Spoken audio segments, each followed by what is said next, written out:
蒙德，没有神插手管制的城邦，也却有一番自由的风味。哦，此行的旅费啊，差些忘了，契约生效期间，旅费由你代为垫付，那就有劳了。代为垫付，你们为什么要太棒了？今天的茶会真的有很大的不同哦。对，我们的王子不见了呢。应该说深渊教团的那个王子不见了。哦，就是那个。对，没错，今天没有男主，所以快乐是属于我们的，自由和快乐。好，别管龙哥了啊！今天我们有一个新的嘉宾，大家都听到了，而且已经看到了，是吧？他是我们的钟离的配音演员彭博，来欢迎彭博。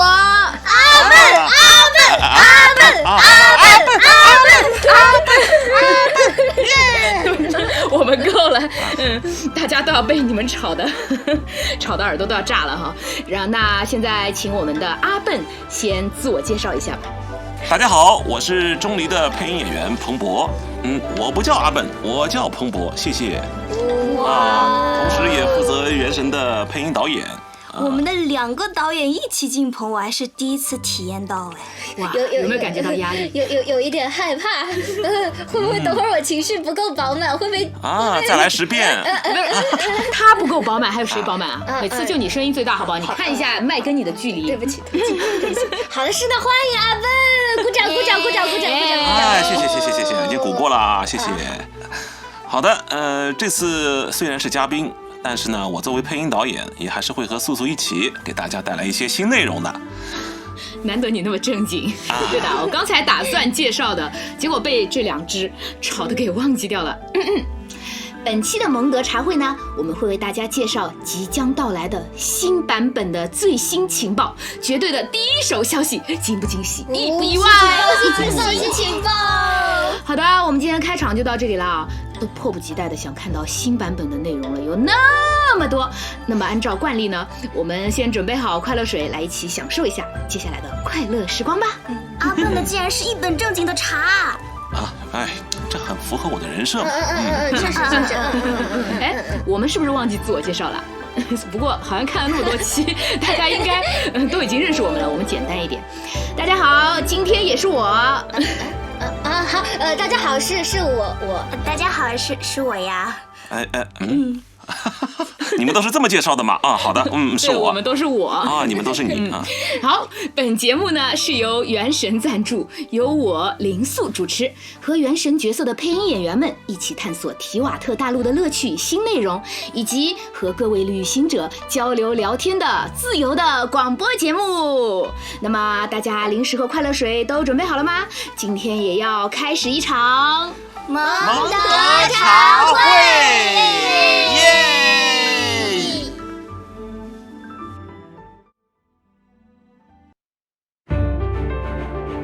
为流通而造的船，遇到港口也会停泊，所以璃月是一切财富沉淀的地方。这次的陨石体积是至今最大的一颗。是愚人众，他用传回中击来了。拭目以待吧，失去神明的国度会不会被远古的恶意重新吞没？再会了，我的老友。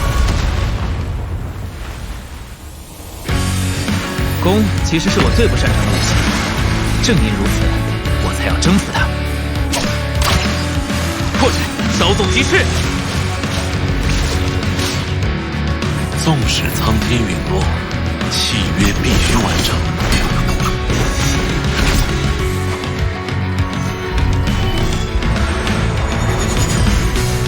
我可不好欺负，来点火花吧！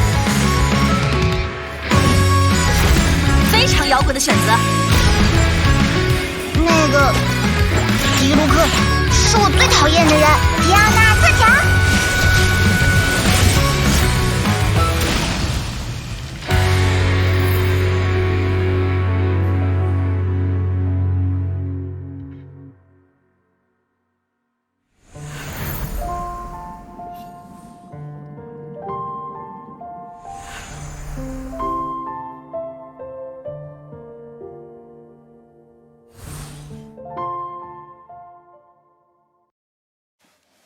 我现在看到钟离就想让他没带钱包白嫖的样子哎。有的人哦，表面上大方不讲价，我全都要，背地里连钱包都不带。哎，你们的关注点也太奇怪了吧，财迷哟。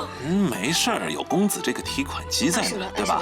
什么？这就是愚人众执行官进卡池的原因吗？拿钱买的。不过 PV 里公子看起来还挺厉害的，是有好几种形态吗？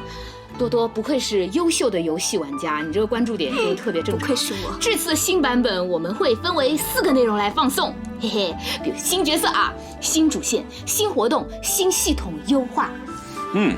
这次还更新了璃月部分最终的主线哦。哎，在配音的时候我就非常期待，真的很棒。待会儿我会和素素还要和大家一起分享一下在导演过程中的一些幕后故事。啊，我怎么不知道那么多幕后故事？好耶好耶好耶好耶！有用的知识要增加啦。其实刚才那个 PV 大家也都看到了啊，那个其实它就是一个总览而已。帅嘛，做的是挺帅的，但是呢，我们还是要一块一块的展开仔细来看，会发现更帅啊，更帅。一块的，我们是在吃肉吗？还要切块？这时候史莱姆的优势就体现出来了，不用切的。咦，用什么？用吸的吗？你在说什么？好，跳过。既然刚才我们提到了公子，那么我们就先来解答一下多多的疑问好了啊。哇，好耶！先来看看公子的展示资料，来人上公子。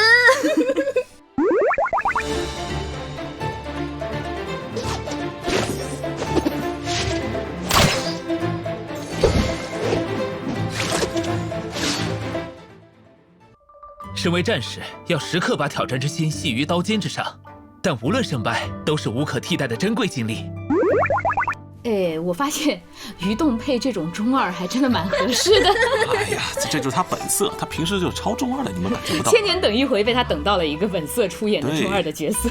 哎，公子果然是有好几种形态哎。对，感觉可以在那个远程和近战之间切换，一个顶俩。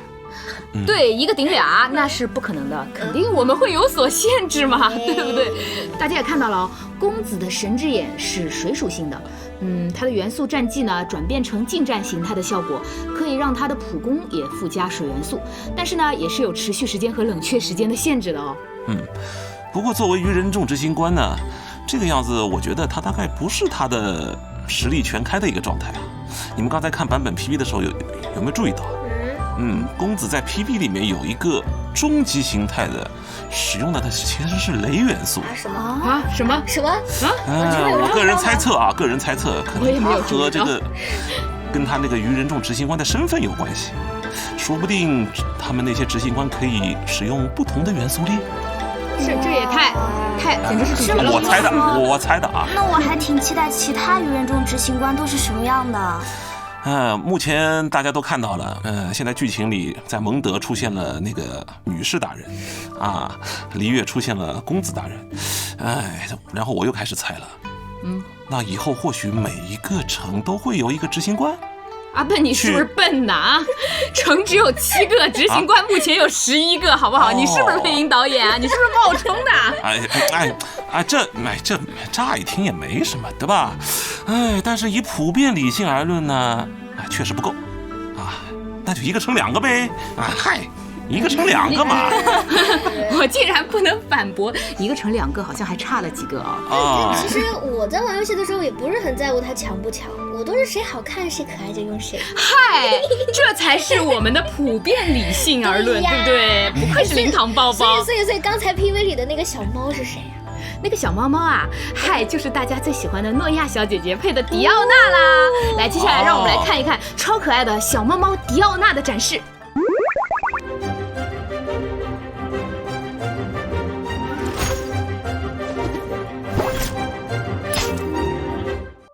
耳朵和尾巴才不是什么装饰，是凯茨莱因家族血统的象征，真是少见多怪。你把手伸过来干什么？这个，好吧，耳朵的话可以让你摸一下，但是尾巴绝对不可以。哇，我们诺亚配的小孩子就是可爱。是的，有谁能想到雷影术士也是他配的呢？别提了，我想起来被他追着打的惨痛经历了。既然要玩，那就小蚊子来！不要过来！其实呢，迪奥娜是猫尾酒馆的一个调酒师啊，好像，但是虽然他好像自己并不怎么喜欢调酒的样子，那里写着什么为了摧毁蒙德酒业，对，他就每次都瞎口嫌体正直，而且他的瞎搞一些东西，也好猫咪哦，好可爱。对的，我也觉得简直就是太销魂了。太可爱了。他的元素战技打中别人就会给自己产生一个护盾，那个盾呢，大家都看到了啊，就是那个猫耳盾啊，超萌的。好的，这我肯定会有的嘛，对吧？对。总之安排，那么我们来看看下一个新的角色呢是什么呢？星焰。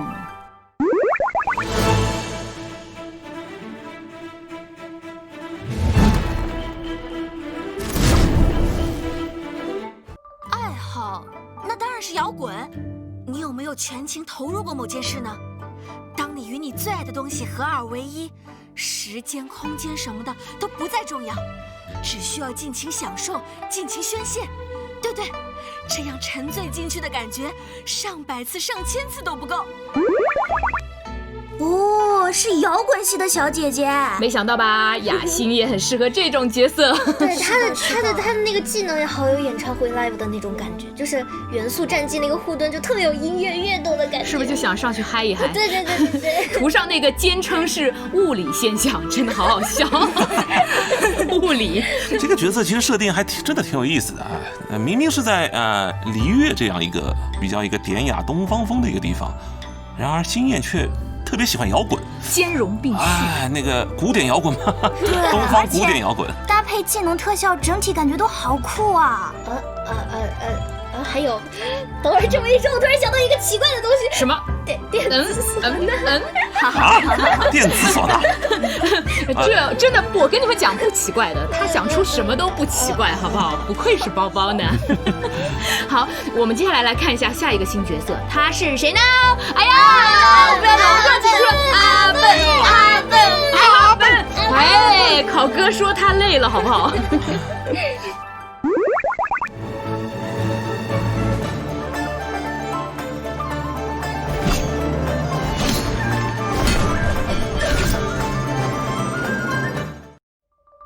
交易的规矩是契约，准则是公平，这是订立遵循契约者绝不可忘却之事。倘若失了公平，那契约便成了欺瞒的凭据。哇，光这么看的话，好帅呀！你在暗示什么？你在暗示什么？我的意思是，钟离好帅啊！我知道，包包是想说，钟离明明在剧情里都是一本正经的说憨话，你怎么有信心说的那么大声呢？你是提瓦特第一憨憨，好不好？乍一听也没什么，但以普遍理性而论，确实还是派蒙比较憨。下次主线更新我就给你起南青的绰号。南青的绰号是什么？还有南京的绰号吗？说起来，我还觉得钟离跟那个岩主角的技能好像，都是放一个东西。哪里像了？钟离放的是柱子，好吧？怎么看都跟你那坨那奇怪的东西不一样，好不好？什么奇怪的东西？哎呀，咱们主角的那个荒星啊，对，荒星。你看你都记不住，本质上就是一块可以砸人还可以用来爬的石头，对吧？但钟离这个柱子那可不只是可以用来爬哦，真厉害呢！它还能释放盐元素的能量，对周围造成伤害。哇，好厉害呢！哈哈。好，而且钟离技能长按的话是可以吸收周围的盐元素能量，化成护盾的。柱子呢，就是一个没有感情的盐元素提供机器罢了。那么我们新角色就先聊到这里啊！大家都知道我是一个欧洲人。这几个角色呢，反正我应该都是随便都可以拥有的啊，所以我就祝在座的各位全都一发入魂吧。（括号兄弟们，把感谢素素打在公屏上，感谢素素。阿笨，你必不出货。没出货嘛？哎呀，没关系。哎呀。我可以在主线里多看2眼，就没有追求啦。那我们就来陪很惨的阿笨看看新剧情里面，钟离又用别人的钱买了些啥吧。别人的钱。刚才也提到了，本次版本呢是更新了主线剧情的。我跟你们讲，璃月后面的故事可是超精彩的。对，我们这里也准备了一组图以及相应的语音，来提前跟大家做一个小小的分享。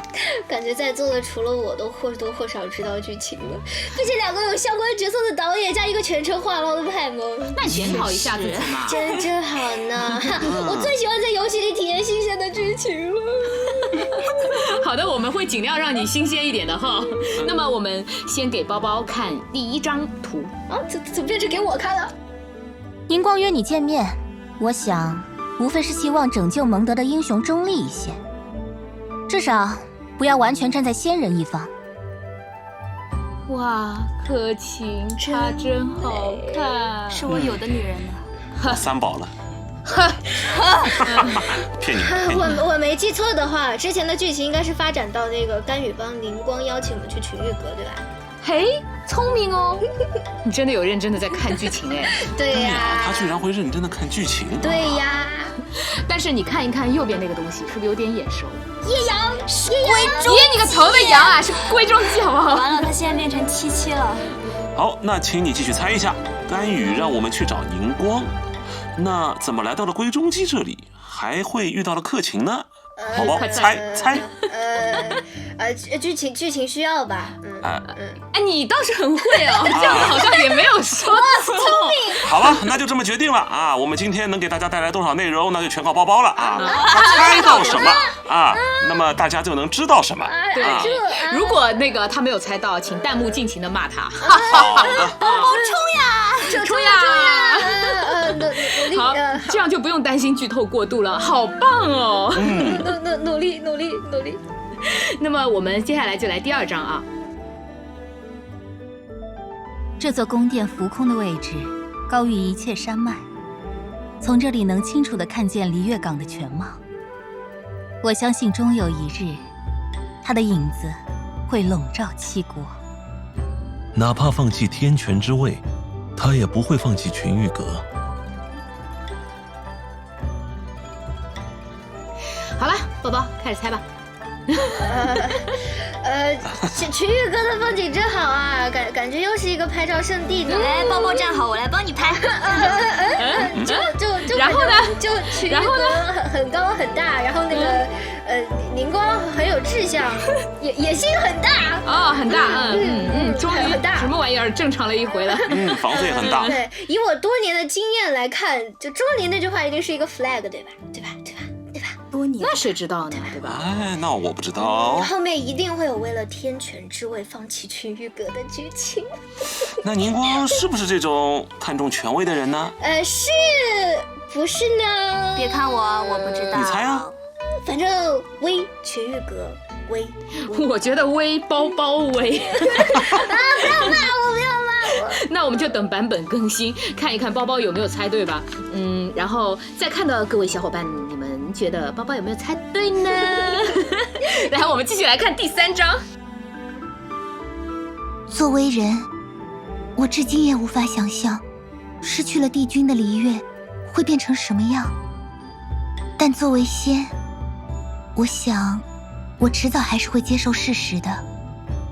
既然帝君逝去，那么仙神与璃月立下契约的时代，在事实上就已走向终结了。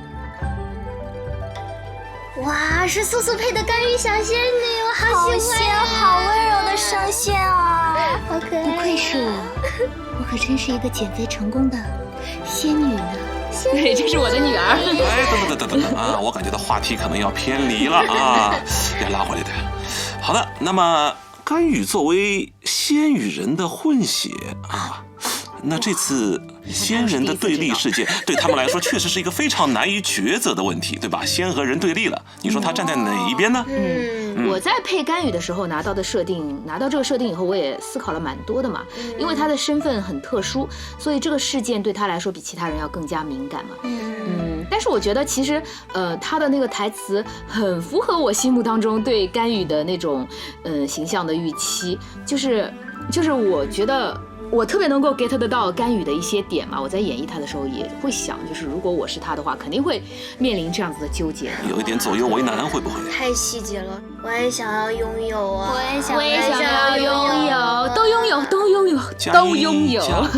好，我们现在来看下一章。没有办法，因为我毕竟是仙人。是我的老公萧。和刚才甘雨的走向有点像呢，应该也是在说对这件事的态度，对吧？看起来像，但是单独挑出来的话，前后文，没有前后文的话，你也不要那么确定哈。哎，你们看一下那个萧的背景，他站在哪儿？是群玉阁。哦，派蒙好聪明哦。仙人怎么会在群？金光闪闪的群玉阁。仙人和七星不是对立的吗？那或许是去谈判去的呢。哇，那么希望有个好结局，希望大家没事啊！希望你们都好佛。那么我们下一章吧。你完成了你的职责，现在去休息吧。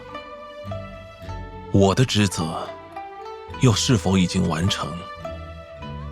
一到中离我就毫无头绪，果然是个让我摸不着头脑的男人。所以我想请求一下场内援助。我来3个人，对不起。好像是物理上都摸不着头脑呢。好，那我们来分析一下，这句话的你指的是谁？难道是我？所以这句话就是钟离终于意识到不能再让玩家帮忙付钱了，得自己赚钱，买东西了。你说的好有道理啊！真的吗？我这个。我只能说你们俩不愧是两姐妹，对，我也觉得非常有道理呢。没想到钟离终于大彻大悟了哦。啊，不可能的，赚钱是不可能赚钱的，我还有其他更重要的职责呢。哎，反正有你们跟公子帮我垫着嘛，我嘛就继续游山玩水，公费旅游啊，真的超开心的啦。虽然说你说的对，谁不想过这样的生活呢？但是我还是想提醒你一下，考哥真的很累啊！哎呀，我你的，你们这些人有点自觉好不好啊？钟离啊！我们现在来看看啊，主角怎么看？离月七星有恩必报，而且想必你也听说过，我们手眼通天，无所不能。说出你想要的报酬吧，因为那是你应当收取的。哎，这道题我会。闭嘴，不准说！太惨了，好不容易有一道题提前看过答案，结果不让答题。那是。文字吗？那么这个问题就要，问包包就没有意思了。你不要摁了，我们问问观众吧，对吧？你们觉得各位观众老爷觉得主角会要什么报酬呢？跟离月七星要什么报酬呢？哎，说总归是可以的呀，虽然说都不太会实现的，对吧？那说不要钱，对吧？那么给你们5秒钟的时间抢答哈，5、4、1，好的，下一张。作为引路人，你们的使命明明已经完成，为什么还要来自找麻烦呢？唉，这样一来，就只能发动备用方案了。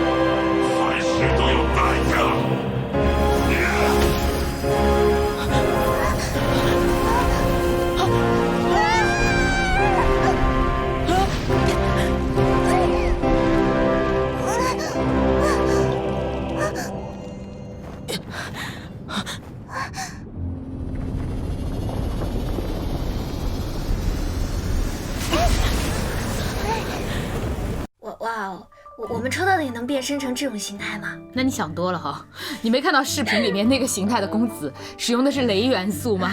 对啊，我们看到那个公子的神之眼应该是水元素，对吧？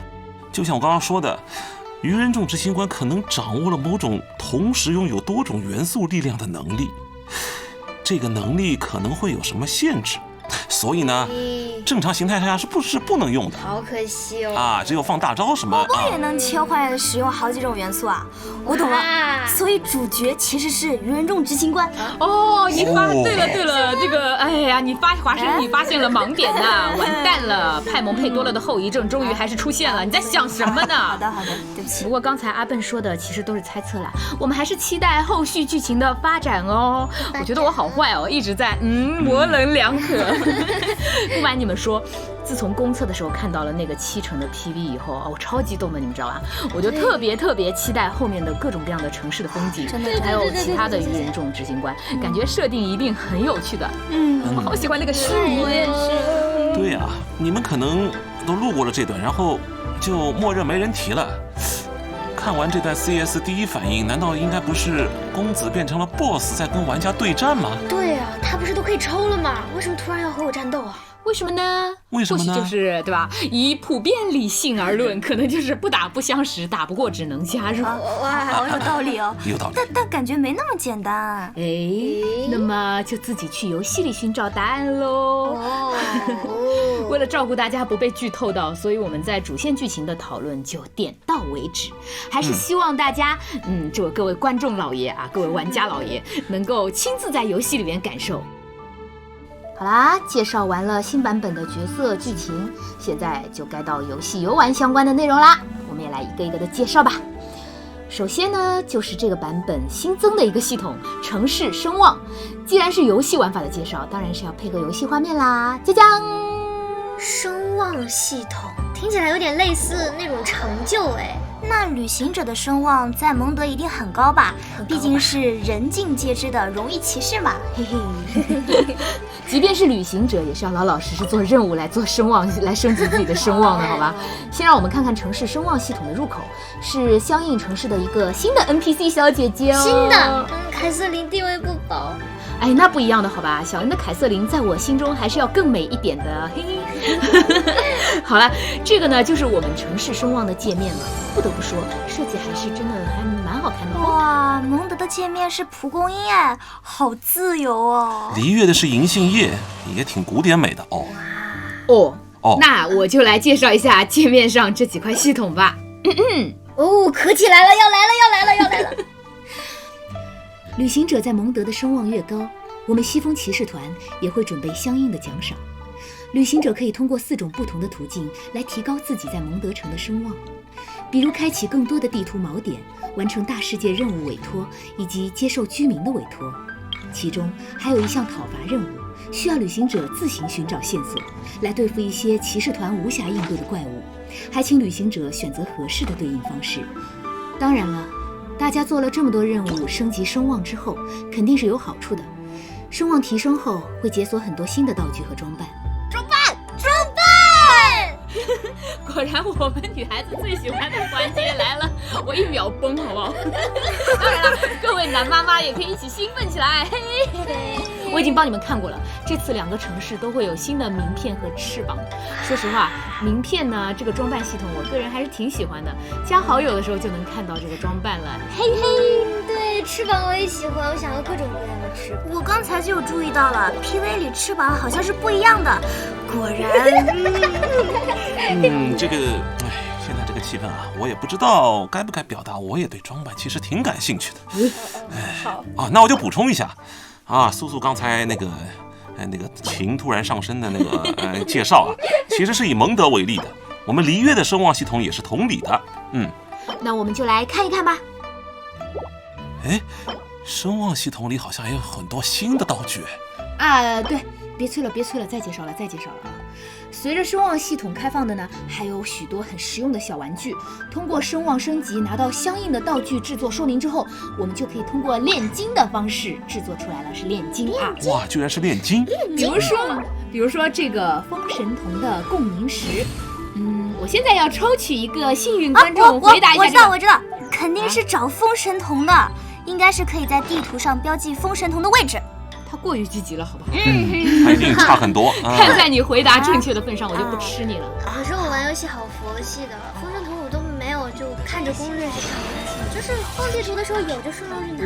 我也是。对啊，但你们要这样想，等你们不知不觉的拿的觉得差不多了，哎，到时候最后还差这么2、3个，甚至1个的时候，那就这个东西就会很有用了吧？不愧是阿粉啊！还有还有这个寻宝罗盘，也是差不多一样的道理，就是显示的呢是宝箱啊，不用多说了吧？显示宝箱。后面还有几个道具，我觉得也挺实用的，捕风瓶和口袋锚点。捕风瓶怎么捕啊？我也想问，就是你们有没有印象，有的时候会遇到一种那个风的种子，对风种子，它发着光的，嗯你收集3个或者对着它使用风元素技能的时候，就会产生风场嘛，你就可以起飞了，对吧？对。我有的时候就是会找不齐嘛，找不齐3个，但是我又已经把龙哥踢出了我的队伍了，所以队伍里就没有可以用的风元素的时候就很烦呀。没想到现在还能把龙哥随时变身，好不好？这个捕风瓶就可以把这种风种子收集起来，然后再使用的话，就可以直接的产生风场。而且啊，你捕捉后就保存起来，可以到你想飞的时候，随时都可以用。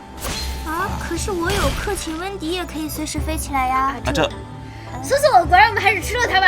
啊，可是我也有温迪呢。我也有呢。哎呀，不要阴阳怪气。提瓦特大陆将没有我们的立足之地了。无所谓，我是飞着的。口袋锚点就是可以在你自己喜欢的地方放置一个人工锚点，哎，这个很实用，这个就会更加方便的传送过去了。对，这个好好用啊。其他的呢，还有随时随地使用的便携锅炉，这个很适合香菱哦。还有哎呀，一些，到时候直接进游戏用一下就知道了嘛。那就等大家亲自去游戏里面感受他们的方便之处啦。然后，重点来惹，什么重点？一个新怪物，我超期待的，它就是大尾丘。尼古拉斯大尾丘。大伟哥配的吗？没错，我跟你们讲，配的实在是太好玩了，你知道吗？大伟哥的那个配音生涯差一点就葬送在了这个大尾丘上面。是的，我就是证人。我一定要和你们分享这个大尾丘的动作和语音，我跟你们讲，太快乐了，我不允许还有人没有看过大尾丘。大伟哥配的大尾丘。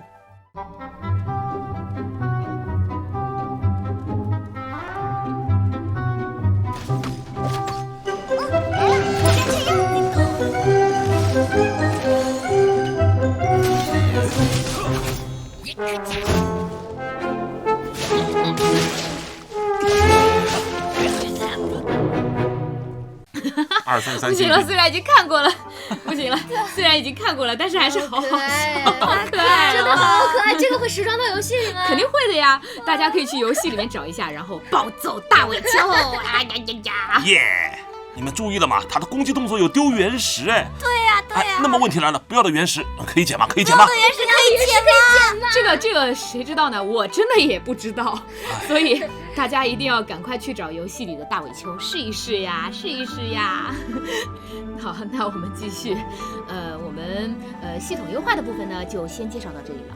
然后希望各位旅行者亲自到新版本去体验一下优化带来的便利性吧。接下来我们就要介绍新版本的新活动啦！新活动！耶！接下来呢，就要由我来介绍开服以来的第一个大型活动——未归的西星。西星它来啦！有活动打了！好耶！哎，对了，这次活动还会出现新的人物哦。没错，那么我们就先来看一下活动的宣传图吧。这次活动呢，据说天空中有星星突然陨落，掉落在提瓦特大陆，并且掉落的陨石不是普通的陨石哦，引发了一系列的异常状况。所以呢，我们就接到了冒险家协会的委托，将会和莫娜、菲希尔一起踏上寻求答案、解决问题的冒险。哇，上面那个少年好好看哦，男主地位减1。哇，龙哥好惨哦。还好啦，其实也不算了。好了，别管龙哥了，让我们直接进入游戏了解一下这次活动吧。活动开放了之后呢，大家就可以从游戏内的活动界面进入到这次活动的详情页了。我看到了什么？是菲希尔吗？嘿嘿，老是在奇怪的地方观察力敏锐，你这个人奇怪啊？不奇怪。好啦，我一点点介绍。这次的游戏呢，会逐渐开放，总共3个阶段。完成对应阶段的任务之后，会获得相应的奖励，其中还包括了这次活动的积分、吸星能量和吸星精粹，可以进入到活动商店换取自己所需的奖励。不过呢，我知道接下来的才是你们最期待的，在我们这次的任务里达到了一定的条件之后，就可以白嫖到是获得飞希尔啦。大家是不是迫不及待的要干了呢？那我们接下来就给大家演示一下这次活动的最终阶段——天降之星，也可以叫它大陨石。来，今天大家都上啊！难得导播给我们4个人都安排上了设备，顺便呢也给大家看看4个新角色，好不好？耶！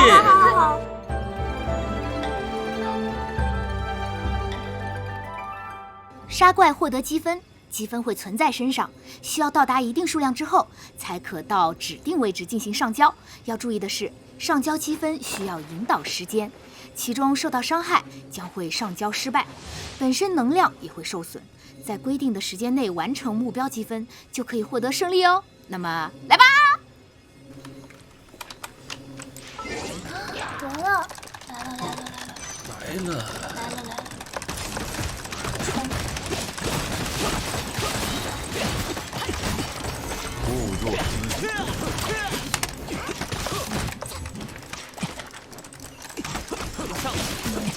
箱子，箱子，不要我的箱子！哦，这个大招好帅！包包，我们俩应该一起。我是冰，你在哪？我来了。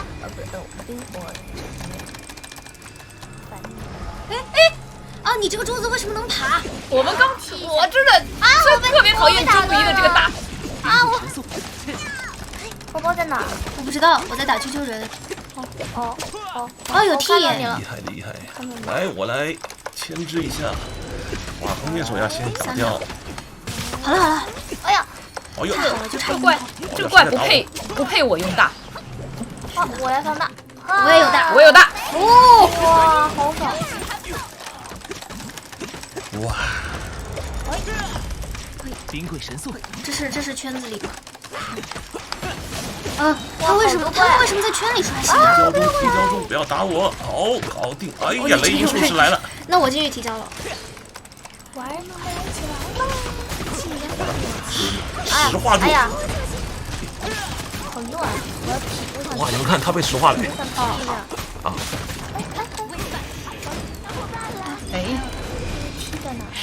突然之间就来了那么多人，他们都在圈里。我靠，冰胖来了！哇，我这个大招，好爽！融化，结晶。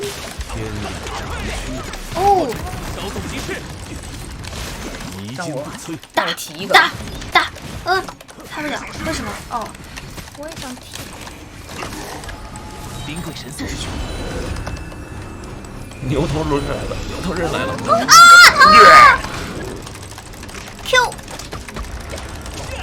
来，你们教，可以石化几秒的。我们刚才已经没有了。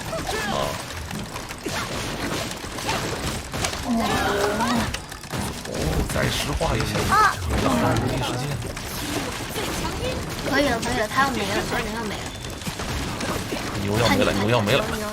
安静如鸡的我T， 默默的他来了，但我按了 T 交，救命！好呀！搞定了！哇，2分49秒，还可以，太强了！好啦，今天的茶会到现在呢也差不多结束啦，快乐水都喝完了。这次新版本的璃月的新剧情啊，我感觉也算是给璃月的旅途画上了一个标点符号啊，不是句号啊。期待大家在游戏中能够常见面。